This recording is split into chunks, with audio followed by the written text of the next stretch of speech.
Okay, everyone, welcome back to another episode of Line Your Own Pockets. Today, we're going to talk a little bit about how to trade when you're on vacation, or should you be trading, I guess, would be the first way to start when you're on vacation. And this is spurred on from Lazy Dave here, who actually took a couple weeks off, and me, never a week off, always here. Dave's out gallivanting all over the world trading. And why don't we start with that? Tell everyone a little bit about what you did while you're away. For the audience, we just keep pumping out episodes to you, but we actually took a few weeks away from each other at this time as well. Yeah. Um, we'll go over the motivation for it, and then at the end, I've thought really a lot about this, and I came up with I think what is the best remote desktop solution for accessing and trading remotely. Mm-hmm. So first, we'll go through the motivation for it and how that came about, and then toward the end of the episode, I want to go into that because I think it's really interesting and it's the first time I've really felt good about a remote desktop solution. So, And it's just for everyone else in the green room. He was talking about this remote desktop solution too. So I'm pumped to hear about it because I haven't, but I've never heard someone. This is probably the nerdiest thing ever. So excited to yeah, find a remote desktop. So I'll be pumped to hear about the solution as well. yeah. So, just to set the stage,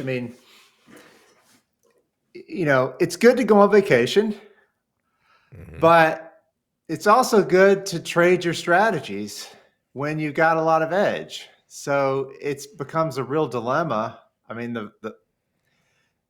there's the cost of going on vacation, but then there's the opportunity cost of not trading. If you got a good enough edge, it could be a very expensive vacation. So, Mm-hmm. um, knowing that and thinking about it over the years and trying to find a good trade off between taking time off, but also trading the edge I have. And when you go on vacation, it's my wife is very, very supportive. Sometimes I call her my secret weapon. She's awesome. But it takes some convincing to say, hey, Joan, I'm going to be trading every day on vacation. Like, help me figure out a way to do it in a way that makes sense. And, uh, uh, where we can feel like we're on vacation, but we can also be there when these trades happen that are very profitable. So she understands that. And like I said, she's very supportive. But it does take some talking through that because, you're on vacation. You don't want to be just strapped to your desk in some other place, Mm-hmm. right? So go ahead. Well, I was going to say, well, right off the bat, right? You talk about the benefits of being, systematized and using bots for entries and things like that. Is that uh, it, this conversation would go way different with the wife if you were discretionary trader and you're like, okay, I need to do my pre-market prep, and then I need to be sitting there all day and waiting for this or that thing to occur. Whereas, as a systematic trader, you're basically saying there's generally clusters of time that you need focus and then long periods of time where you don't. So it's not like you mentioned, you don't have to be just glued to the desk watching every tick all the time. And then also the kind of mental side of things is you don't need to be hyper focused on everything for the entire time as well. So it's easier to find that balance. It's not easy, but it's certainly easier to find some sort of balance between trading and working, or trading and vacation, in this kind of because you're systematic and because you use bots more or less for most of your trades. Yeah, and you called me lazy earlier, which I take that label with pride. Good. Um, like any good programmer, Mm-hmm. there's pride with being quote unquote lazy. But yeah, I mean, one way to think about it is systematic trading is you're kind of on vacation all the time. I mean, you could think about it that way. Mm-hmm.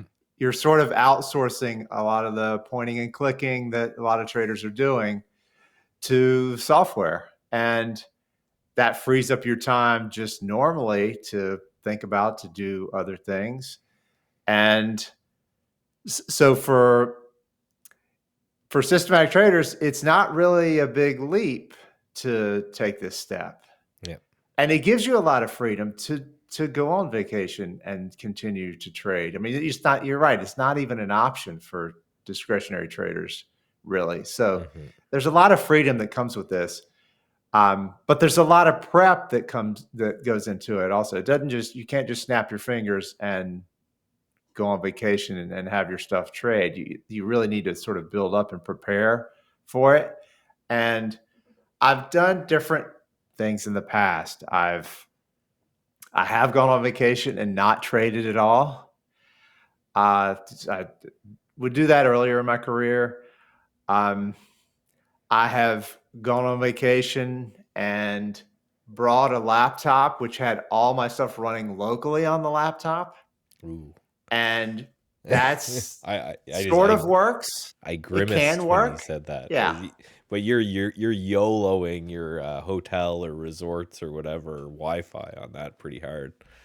Yeah. So I've, in fact, a couple years ago, I did exactly that. I had everything on a laptop. I bought a monitor when I got to where we were traveling to, which was Flagstaff. Hmm. We spent a month in Flagstaff a couple summers ago.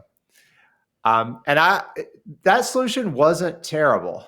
Um, you don't need a ton of monitors like you see a lot of pictures of trading rigs where people have so many monitors. How many I do you have? I got one, and I'm running off a laptop, so I've got like the lid of the laptop open for Yeah. some other stuff. But I've got one now. It's big. It's like 437 or something inches. But yeah, just the one. I never. There's never a time where I'm like, oh, I really need more screen real estate, because there's just ways that you can virtual desktops and things like that. There's ways you can manage Windows way easier than back in the day, for sure. Yeah. So yeah, I've gone through several iterations of this, and um, I guess the first thing to discuss is you can plan when your vacation occurs, right? Hmm. And you can look at the year, the trading year, and figure out optimal times to go on vacation where you're not likely to have as many trades.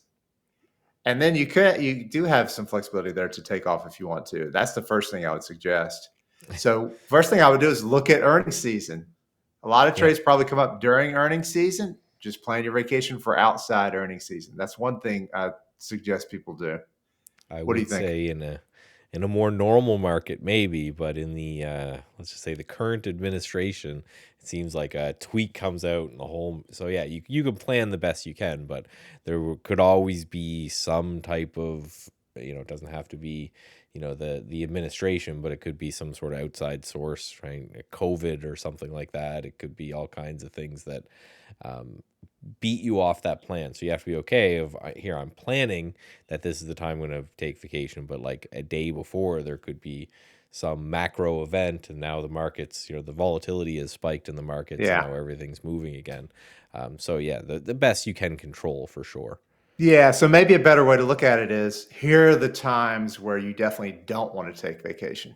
And there's several periods throughout the year, depending on the strategy, where you definitely want to be in your seat and watching the market closely those days. Um, so I would take a look at that, and you could look at a back test and see. I mean, Hmm. you could figure that out to kind of get an educated guess. Of course, like you said, it's not going to be perfect, but I think it's worth looking at and worth thinking about. Yeah, and you know, it makes sense to try to plan around that the best you can. The right life will obviously find a way, right? Kids, or maybe a wife that works and she can only get certain times off, or whatever. So let's say you've done that and you just can't figure out a way that there's a slow time. So when it comes to, Yeah. you got to book when you got to book, and let's say it's right smack dab in the middle of earnings season. So what's next, right? If you can't Yeah. get around it. Right. So, and that was the case this time. We wanted to go away for a month in July. We went to Madison. I knew this trip was coming up. Um, I wasn't. It went fine the previous time trading from the laptop, but something about it just didn't feel right. And I wanted to get a little bit better about, like, come up with a better plan. And the time was the time to leave was bearing down on me, so I was sort of forced to start thinking about it. But I think one of the first things you can do is kind of do a dry run.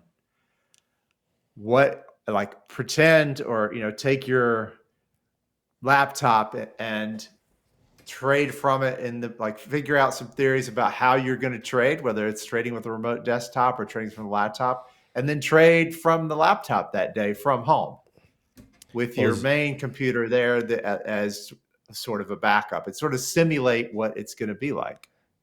it was funny for me when you started saying that. I was just thinking coffee shop, right? Just rip Yeah. down to a say, okay, today I'm gonna go to Starbucks or pick your poison, whatever it is, and I'm gonna bring whatever I need and make it close enough within a couple minutes of where you are that if you realize that you absolutely need something else, you can go back. But yeah, around your house, obviously first, do a mental checklist, but that would be kind of the next baby step is rip down to a coffee shop and say I'm gonna, which I know a bunch of traders that do that on purpose. They want to get out of the house to do that. So they go to a different coffee shop or park or whatever, and they bring it with them. And that kind of forces you to say, okay, well, I'm far enough away that I better have figured this out.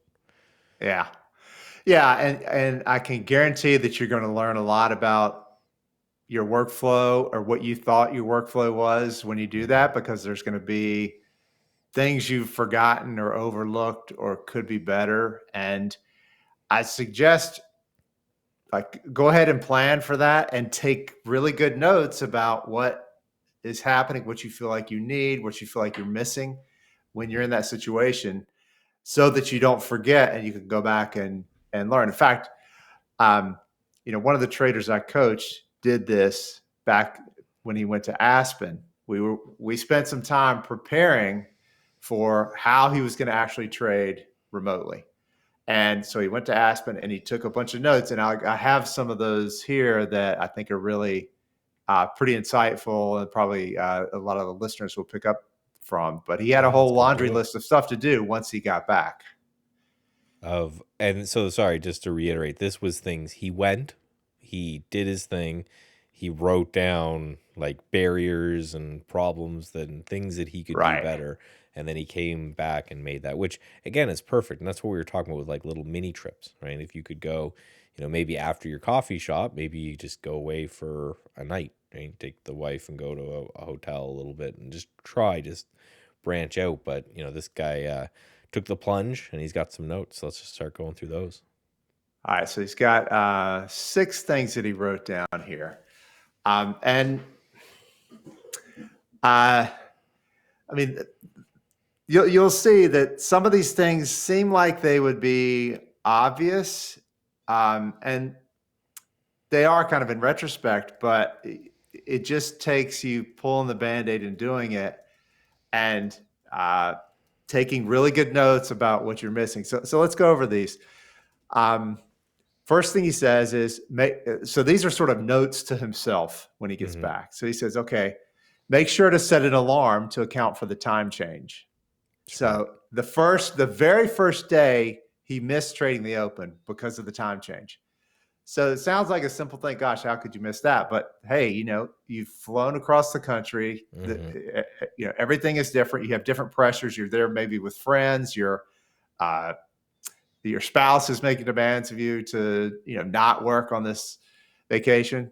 So the first thing he says is, set up some sort of alarm when this occurs, like when you should be in your seat or preparing for the trading day. So I've that's the done that. first thing. I've done again, and as someone who traveled a lot, especially pre-pandemic, like I think the 2019, I went on 20 some odd flights, so two a month almost. And yeah, Oof. definitely did that. You wake up and you're in New York, and then the next day you're in California, and then you're just completely, and some of your phone changes time and whatever, but if you don't have that already set, super easy, especially that kind of east to west thing, to sleep through that open, and then you wake up and it's noon New York time, but it's still fairly early where Yeah. you are. Yeah. All right. So let's go to number 2. Try to do everything possible to make it easy on your mind. List steps you can mindlessly follow, set alarms, reminders, etc. So I really like this one because what he's alluding to there is something I do for basically every part of my process. And I call these standard operating procedures, SOPs, Hmm. for like have a list of steps that you've documented that you can mindlessly follow. Like for example, when we start this podcast, I have a list of probably a dozen things that are not hard to remember, but I know that I've got this list that I follow and I don't have to remember all the steps. I turn my lights on, I lock my door and close the door and lock it so my wife doesn't come in. So close the blind, put the soundboards on the floor so the sound is better. Hmm. I silence my phone. So there's a whole bunch of steps that go into that, and none of them are like really hard to remember. But I know, like, I don't have to remember anything. I'm just consulting this standard operating procedure for what I do before the podcast. Well, and that was going So to be when you read that, I was like, probably just do that anyway. And it's funny. I've got a lot of the same thing for a different thing where I have 2 young kids. So I don't know if I'm sleeping at night. Like I have no idea. But yeah, tomorrow I got to wake up and there's a handful of things I have to get ready for the trading day and the service I run and things like that. And right, I could have a beautiful 10-hour night sleep, or I could get two, and I have no idea which one it is. So yeah, that prep of if I can just sit there and just follow this list, then even if I'm near brain dead, I should be able to get at least past the finish line with as little mistakes as possible. So that's just a good one for life in general, I think. yeah, and I like the real power with that is, let's say you want to make a change to your process. Like I want to add another step for, I don't know, something for preparing for the podcast. It's a matter of just editing a text file, and I know I'm already referencing this list every time. It's Hmm. very easy to do that, and I know I will reliably do that if I modify that file. So it's a Yep. really nice way to do it. And we're talking about podcasts here, but you should. I've got those for every part of my trading business, and it's just super valuable to Real have that in place. Really, really good book for if anyone hasn't read it. It's called The Checklist Manifesto. It's a Ah, awesome, awesome book. And yeah, the guy, just long story short, was he was trying to figure out why hospital deaths due to surgery didn't seem to be correlated with the wealth of the country. So, so there were some countries that were poor and there was not a lot of surgery, like kind of accidental related deaths. And then a lot of rich countries, like the US included, was really, really high. And he went through all of these countries and he did it with planes and a whole bunch of other things, and he found it was just the how good their checklist was, and whether or not yeah. they had a system in place to say, right, did you take the sponge out of the patient, did you check to see if your watch is there, like just a very basic things. But yeah, as soon as those countries adopted this kind of checklist style, yes, it's a whole book about checklists. Highly recommend that one. Yeah, I've heard. I haven't read it, but I've heard good things about it. Yeah, we should put that in the show notes. Yeah, it's very good. Love it. All right, so the next thing. All right, number 3 from his list. My trading setup operates on a Windows virtual machine on a desktop running Ubuntu. Now, first of all, you have to understand, I wouldn't recommend this setup for any trader, but if you know this guy, he's a very technical guy, and you know that he is well versed in this whole. There are very good reasons for him to set it up this way. Hmm. Um, but just caveat, I would not recommend this for everybody. Hmm. Um, so to continue here, if my computer would have gone down, I would not have been able to trade. This was a good dry run for later. A week later, my electrical panel was being worked on in my house, and I had to not trade. So it's just another thing that he's thinking about like what could happen when I'm gone and away from my computer if I'm connecting to it remotely? What could happen and how would I handle that situation? It's not like you're going to be able to go upstairs and reboot your computer if something happens to it. So Yeah.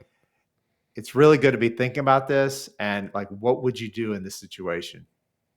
So that's interesting. So he wasn't running the local virtual machine on the laptop he brought with him. He had another machine at home that he was piping into, which is funny. That's the setup that I have as well. So I'll be interested to see kind of ways about that because yeah, I do the exact same thing. I have a Mac for life, right? It runs all the business stuff and emails and the stream and editing videos and all of that. And then I have a dedicated PC, and that runs some of the PC only problems or programs like Real Test and things like Hmm. this. So I'm kind of in the same boat there, and I get that. Now it's actually to the point where I the wife knows that if I call her to how to do it, what machine it is, how to get it back up and Yeah. running, because yeah, I'd be stuck just like that.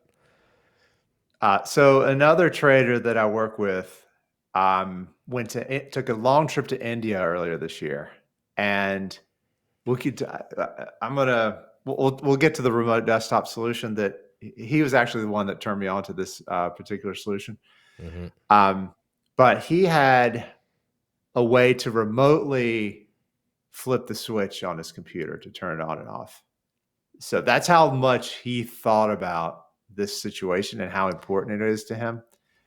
So So in these cases, right? Because what I've done sometimes, and I end up just getting the local computer because the costs of cloud computers for the power that I need, and specifically the RAM I need, get pretty insane. But that's another thing for people to look at is I think it's called Windows 365. They have their own. Microsoft has their own solution for cloud computing, and obviously Amazon Workspaces and places like this. There are places that you can host a remote computer, and I know there are some that are trading dedicated, and the supposed to be the advantage there is they host it in New Jersey, whereas like where the exchange servers are mhm, located. So just another option. It gets the price gets up there for sure, especially if you yeah, need a beast. But so I know a lot of traders, and they have their testing machine, their machine that's doing all of the hard computational work is a local machine, and then trading they just get by something very light because it's running like interactive brokers and maybe a small app for a bot or something like that, and that's all it's doing. yeah, yeah. So that's actually his next point here, number four. Like so, because of the situation he realized with number three, the previous one, he's looking at renting a virtual machine to run his Windows instance. And he says, I think it might be a good idea for all production trading strategies that he has, and even before you think you need it. So I think that's true. I don't do this for some of the reasons you mentioned. The other thing is, most of the time I'm not on vacation. Most of the time I am in front of my computer, Hmm. and so it feels like a little bit of a waste to use a virtual machine, 300 days of the year, or 200 days of the 200 trading days in the year, and just uh, for the purposes of being comfortable on vacation for your however many days a year that you're on vacation. So I think it's worth thinking about. There are some situations where it does make a lot of sense to do it.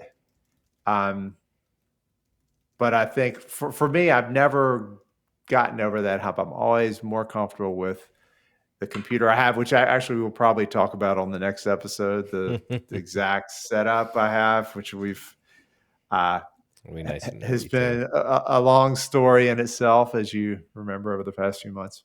Yes, I've been part and parcel to the bug fixes and the back and forth with the computers to try to Yeah, get something that we had to cancel a couple recording sessions, and yeah, it's a whole event. But yeah, and I get it.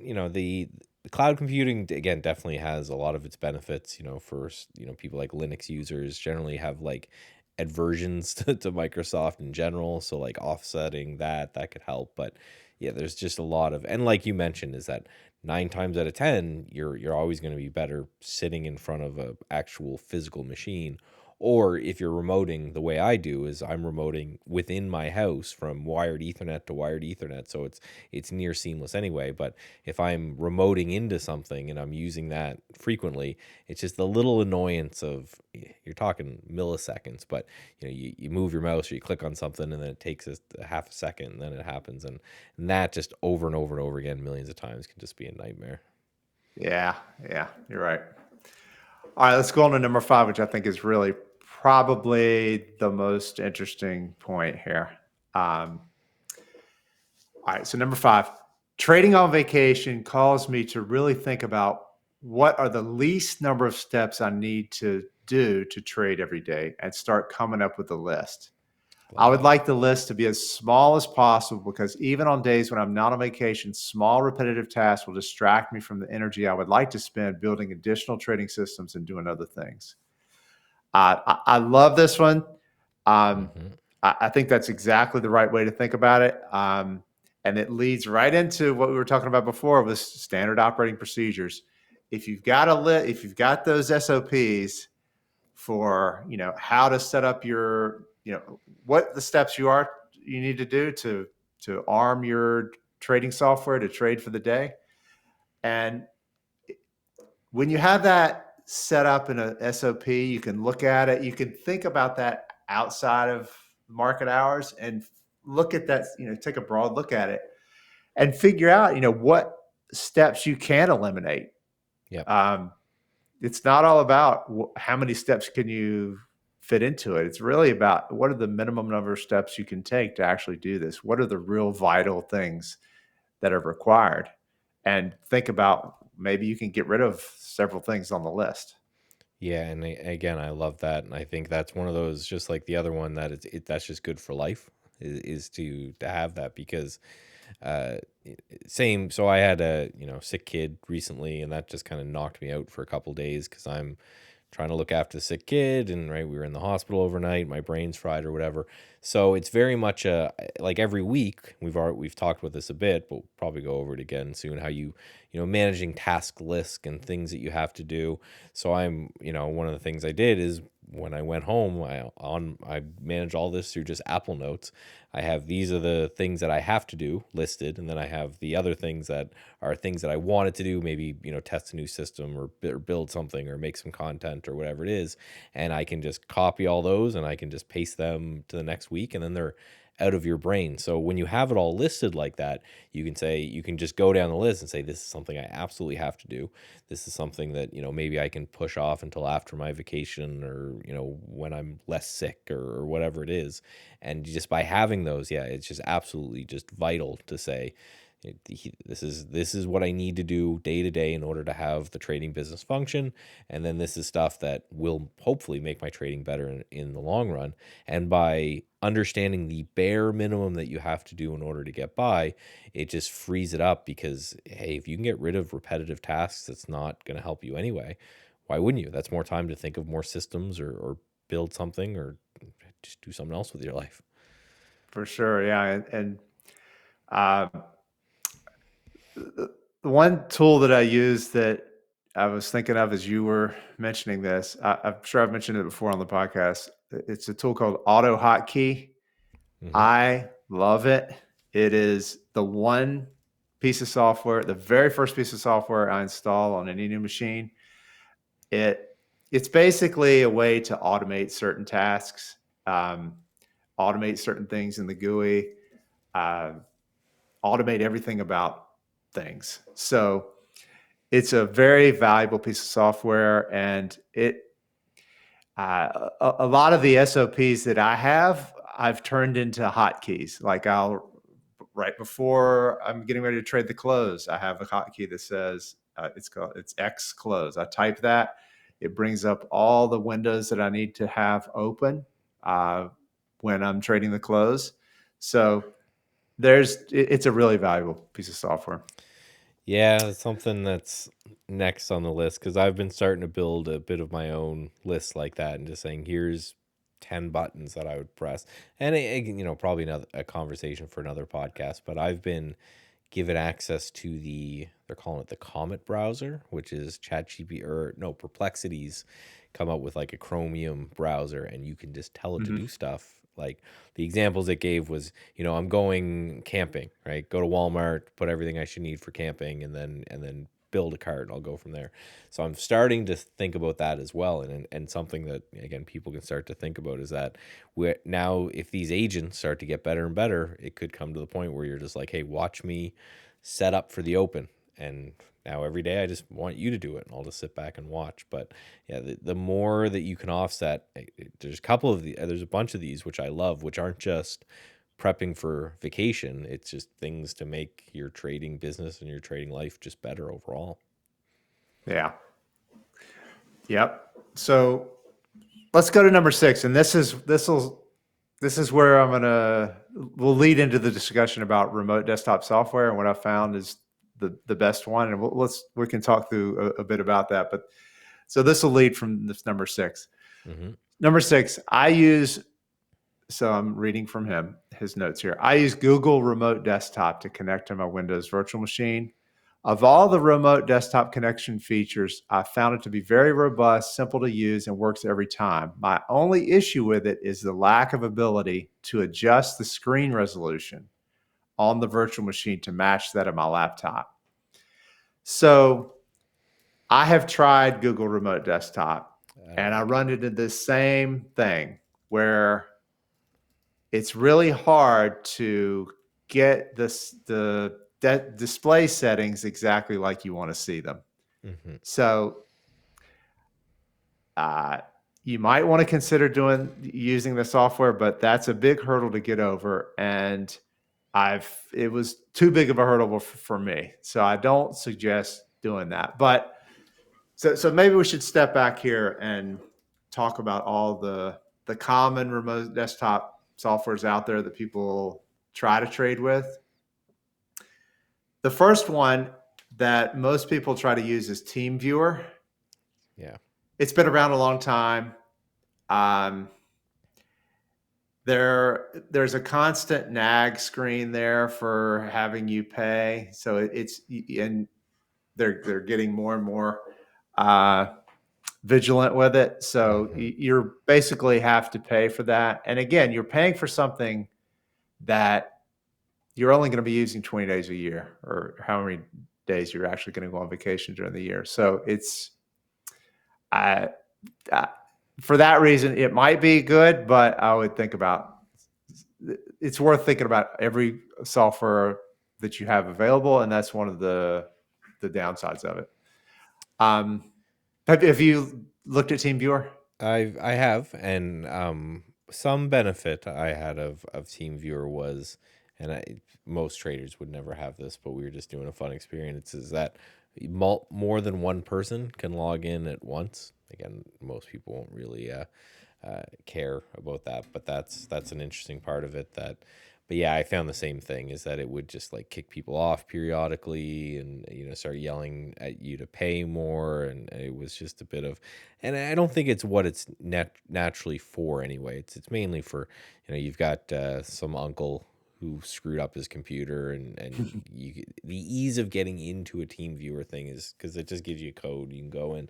That's fairly simple, and I think that's mostly what it's for, is people who are at an office or something and they screwed up their computer, and the IT guy remotes it and fixes it. But yeah, it's not really designed for that. And I agree, I've used the Chrome one as well, and not a fan of that one either. Yeah. All right. So the other one people use is Windows Remote Desktop. This is Yes. you might see it referred to as the RDP protocol. There's a Mm-hmm. whole protocol for this. I remember when this came out. I was in the sort of support business back in AT&T years ago when I started my career, and it was sort of a breakthrough in remote desktop thing. I remember the software we're using before was something called PC Anywhere. Mm-hmm. Oh boy, it was rough using that, and Windows Remote Desktop made it seamless. So I would definitely look at using this. The one thing that it does that is annoying is when you connect to it, you get your own desktop that's different than the one running on the console. So it's not really a remote desktop. It's like a remote. It's made for like businesses who are, want to give people access to and have their own environment running on another server. So, Yeah, and a bit of a pain too, I notice if you leave your house, because I'm actually connected via that right now. I've got it open, and that's the way it's connected, and it works great on the same network. But when you're leaving, you have to open up a bunch of ports and do some port forwarding nonsense, and for people like me, that's a exactly. little bit confusing. And I've heard some problems with potential security too when you're open up random ports on your network. So that's another thing to keep in mind. Michael, you're leading me right into my solution, which is that is like perfect. And it's funny that we didn't talk about this, so that's awesome. You're asking all the right questions. So the next piece of software that a lot of people use is, and I almost got this before I went on vacation. I believe it's called AnyDesk, Hmm. and I almost got it because it appeared when at first glance I thought you could pay for it by month. So I was like, okay, I'm just going to get this for a month. That'll be perfect. Um, but it turns out you can't. Like they get it makes it seem like it's a monthly plan, but it's an annual plan. You have to pay per year. Yeah. So that kind of turned me off a bit. That there was this if I felt like it was a bit of a bait and switch. I'm like, okay, I'm not using that. That doesn't seem right to me. So here's the solution that I found Before don't best. before I'm gonna spoil Go ahead. anything. Um, if you're a Windows nerd, that was all your solutions. If you're a Mac nerd, I highly recommend checking out Jump. It's called Jump Desktop, and it's specifically from, I believe, Mac or iPad. That's one of the things I like about it. It's got an iPad thing to Windows, and I paid for it once, like 5 6 years ago, and that was it. It was like $10 at the time, and it works completely seamlessly. You don't have to do any weird port forwarding or anything like that. Not the greatest thing in the world, but again, I like the fact it's got an iPhone, it's got a Mac, it's got whatever. So in a pinch, I could pick up my phone and right navigate around the best you can, that kind of stuff. So I would check that out. That's one that I use when I travel. It maybe Dave will win me over to a cooler one here, but that's what I use currently. It's just called Jump Desktop. I was just looking at it the other. Okay. Yeah, that's interesting. I've not tried that one. But yeah, I think you're gonna like the solution that I came up with. So it actually involves two pieces of software, and they're both awesome. Uh, so let's see. I guess I should go over the remote desktop part first. So the remote desktop software is called Rust Desk. Rust Desk, so RUST Desk. Okay. The nice thing about it is it's free. Oh, open source. Yeah. So now the software that most of these softwares have, remote desktop things, you have to be able to connect to it remotely, and you have to be able to do that securely. So they typically have this like a directory where when you have the software running, like you punch in a code, it references their server, and then it knows that server, your machine is connecting with that code, and then it joins you to your machine that way. This software has another mode where you can connect by IP address. So that because of this, you can use another software which I love. It's called Tailscale. It's basically your own personal VPN. It's free.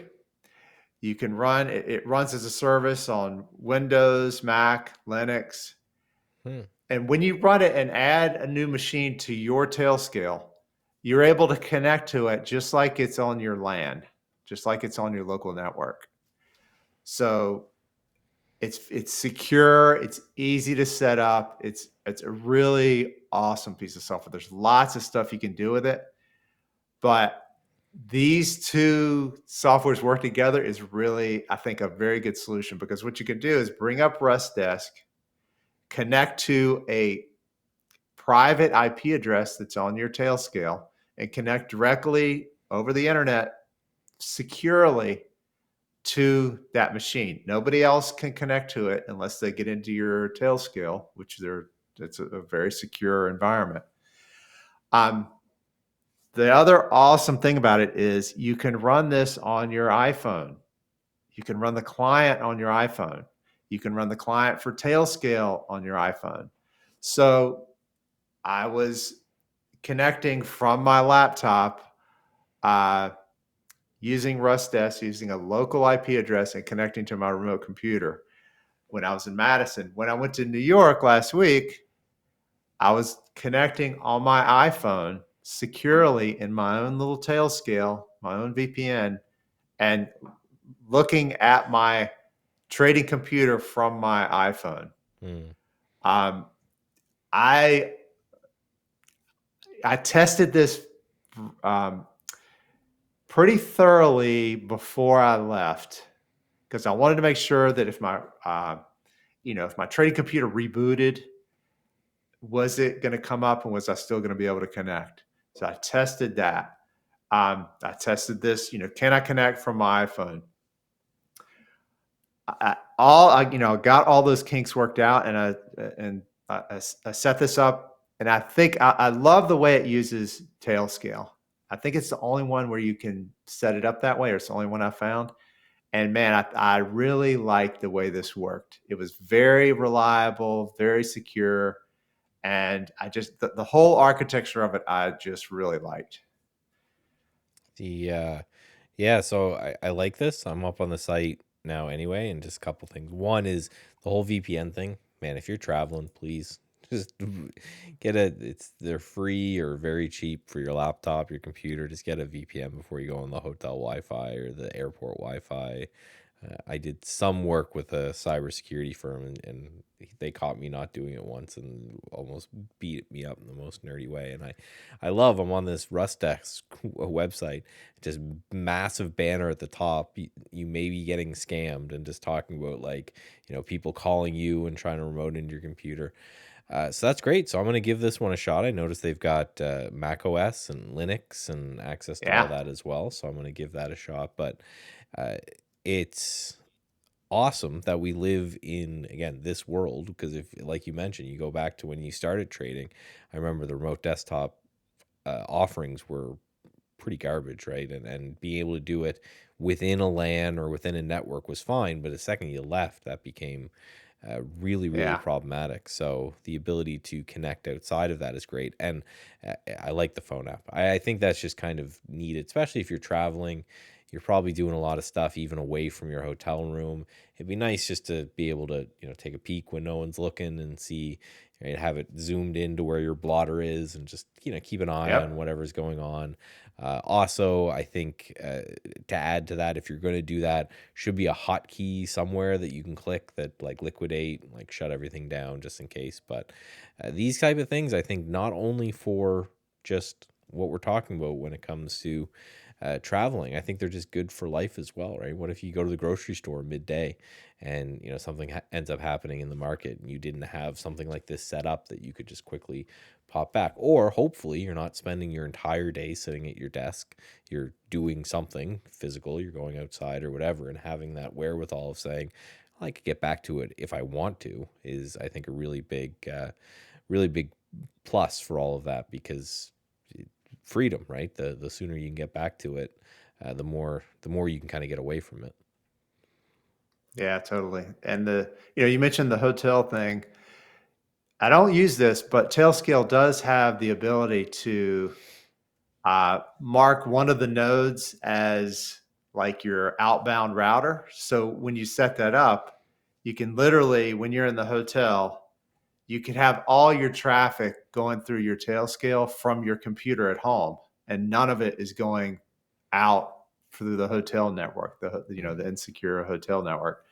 So There's lots of different things you can do with it, and this is just one or a couple uh, really nice things that come to mind. But yeah, for tech geeks like us, there's lots of things you can do with it. And it's a software that I forget how I got turned on to it, but man, there's lots of different things you can do with it that are great. Well, and to get again super nerdy with it is now if you are using your remote desktop on your mobile machine for the trading side of things, then it actually opens up quite a bit what your mobile machine could look like. Like I remember and going to trading conferences and people bringing giant massive laptops that the battery dies in like 5 seconds because they needed the laptop to be powerful enough to run all the things that they're looking for. But if you're remoting in, then you can probably prioritize something even like, I don't know, Chromebook or something, right? Something thin and light, and the battery will last forever. And that opens up way more mobile trading because now you're not carrying this giant kind of unit with you. You're just carrying something that can run relatively light, relatively thin, and still get the job done because it's doing is kind of a headless machine back to your main machine in order to make that work. Yeah. So, yeah, like I mentioned, I've spent many years trying to come up with a solution for trading on vacation that I like. And yeah, I feel really good about this one. That I've gone on 2 trips now where it felt good, it felt reliable, and I felt comfortable. I'm very comfortable trading remotely with this solution. So yeah, I'd recommend it. And again, something you can only do if you are offloading, right? I just could not imagine. I tried to once or twice when I was a more discretionary trader, carrying like multiple of those portable monitors and having like 3 monitor setups and then trying to Yeah, and then you're jet lagged from the trip and someone's trying to pull you somewhere and you're trying to super focus in where as a systematic trader, like we mentioned, you should just have a checklist. You could be very hungover and very tired and just going through that checklist. And once everything's set up, then you're just doing your normal watching the bot. You're not clicking the buttons to buy and sell. And again, something you just could not do if you're the other side. And sorry to burst anyone's bubble who's still falling for the classic, oh, I just trade from my computer from the beach kind of thing. It's like, yes, that's possible if you're systematic and you have robots to do that kind of stuff. And if you're doing it manually,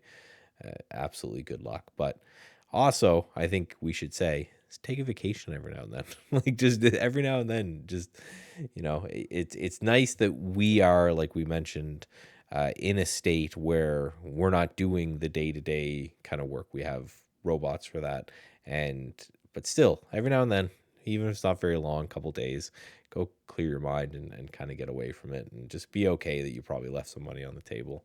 I think it's probably a good thing. yeah.